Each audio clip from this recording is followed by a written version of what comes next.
ঘুম থেকে উঠি আমি বাইরে বাড়ছি, লোকেশন বালা দেখছি, ভিডিও বানাই দিতাম, হয় বানাইলে একটা ওয়েলকাম মাই ব্লগ। তে আমি বাড়ি ঠান্ডা লাগে হইতে ছিল, রোদ লাগি যাক গিয়ে সারে বা জঙ্গল দেখো কীরকম ভাবে। রেডি যেতাম করি আমি, রেডি কাপড় টাপড় লাগাইয়া রেডি বাড়তাম। তো একটা অফিসে ভিডিও করিলে ভিডিওটা দেখি লোকা, এরপরে আমি ক্যাম্পার আসলে ক্যাম্পারে খারাপ হয়ে গেছে, পরে আমরা হাইটাতে উঠে আইয়ার ডক্টর জানুন বাজে।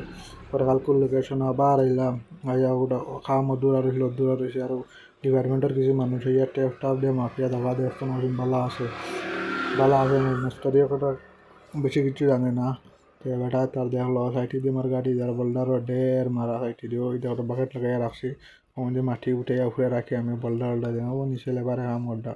আর আমি বার নিচে তো পুরা খাই, কারণ তাকেও কইছি আর ওখানেও হইয়া কোনো এক জায়গায় কাম করতে বাঁকা কদিন লাগে। তো আর এক জায়গা আজকে আইসি আমি, ওই দেখো এই জায়গা তাকে কাম করিয়া গেছিলাম, আধা আধুর আজও কমপ্লিট করলাম। সাইটে দিয়ে মাটির ডের আসলাম, মাটিগুলো সব উঠাইও নিচে বেলাইছি, লেবার কাম করলাম আমি মেশিনে বাত। আর সাইটে দিয়ে গাড়ি দাঁড়ান, গাড়ি দিবার তোরা সুবিধা হয়ে গেল শেষ।